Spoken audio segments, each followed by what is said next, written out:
This story was sent to me by a former fire lookout named Ryan. He worked one summer at Tower 17 in the Pacific Northwest. He said the job was supposed to give him peace. Instead, it almost broke him completely. He still checks his door locks 3 times every night. Here's what he told me, in his own words. I wanted to be alone. That's why I took the job at Tower 17. The tower sat on a bare rocky ridge, high above endless thick forest. No roads for miles. No cell signal. Just a small wooden cabin on tall steel legs, a radio, binoculars, and me. 30 days straight. No visitors. I thought it would be perfect. Just me in the quiet. The first week went fine. I scanned the horizon for smoke every hour. I logged the weather. I talked to dispatch twice a day. The forest looked peaceful from up there. Calm. Beautiful even. But on the 7th night, everything changed. I woke up suddenly at 1:30 a.m. Something was scratching underneath the floorboards. Slow. Deliberate. Like long, sharp nails dragging across the wood. The cabin was 30 feet off the ground on steel legs. Nothing should be able to reach underneath. Yet the scratching continued. It moved slowly from one corner to the other. Then it stopped directly below my bed. I lay there frozen. My heart pounded so hard I could feel it in my throat. I didn't dare move. After what felt like forever, the sound finally stopped. I told myself it was just an animal. A raccoon. Maybe a bear. But deep down, I knew that wasn't true. The next night it came back stronger. This time it wasn't only scratching. It was tapping. 3 slow taps. A pause. Then 3 more. Like something was politely knocking, asking to come in. I turned on every single light in the cabin. I grabbed my flashlight and checked every window. The forest outside looked completely black and empty. But I could feel it. Eyes watching me from the darkness. I barely slept after that. Night after night the sounds grew worse. Sometimes it would tap on the glass windows. Soft at first. Then harder. Testing them. Other times I heard heavy footsteps on the catwalk that surrounded the cabin. Boots. Slow and deliberate. Circling the entire tower again and again. Every time I looked outside, the catwalk was empty. But the footsteps never stopped. On the 9th night the radio turned on by itself. Static crackled loudly through the small cabin. Then a voice spoke. It was my voice. Exactly the same tone. The same slight tiredness I had after long days. Dispatch to Tower 17. You still awake up there? I hadn't touched the button. My hand shook as I answered. This is 17. Go ahead. The voice laughed softly. A low, wet laugh. Good. Stay inside tonight.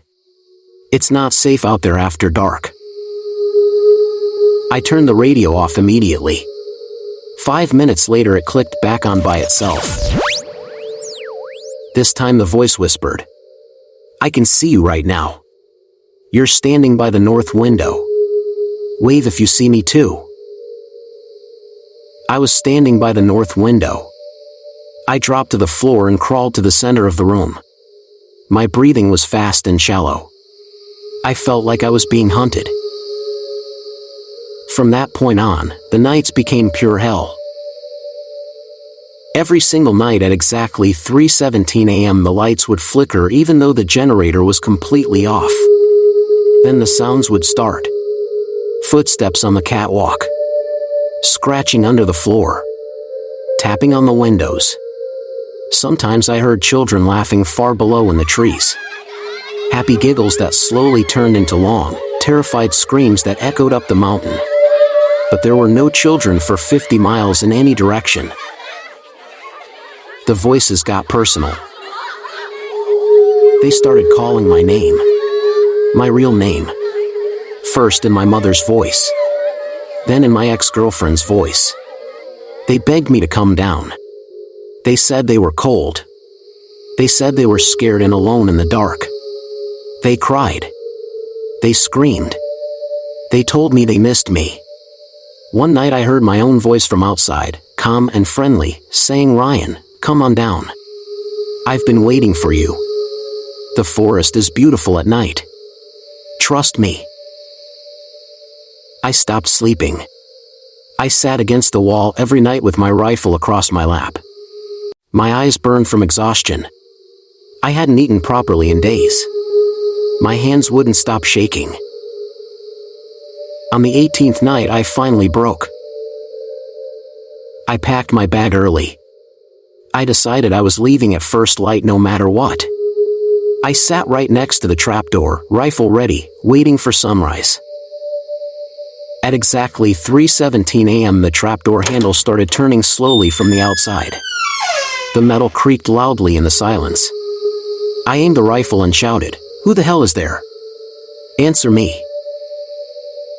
No answer. The handle kept turning all the way. Then 3 soft knocks on the door. Then my own voice spoke gently from the other side of the thin wooden door. Calm. Warm. Like talking to an old friend. "Hey Ryan, it's me. Open the door. I've been waiting so long.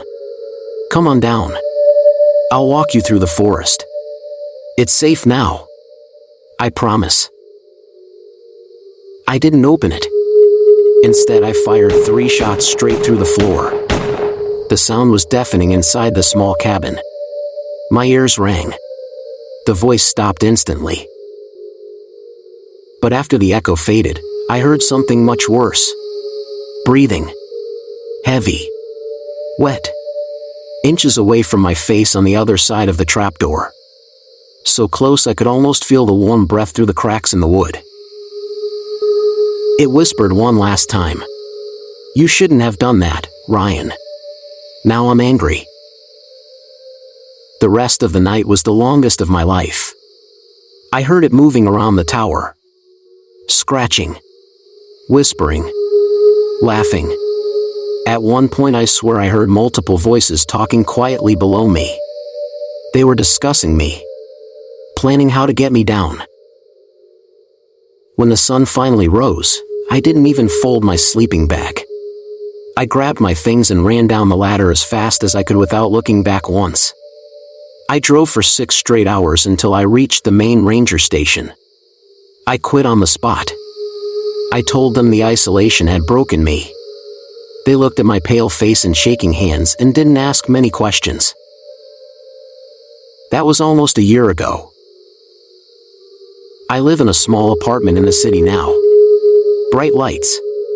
Constant traffic noise. Neighbors on every side. I should feel safe here.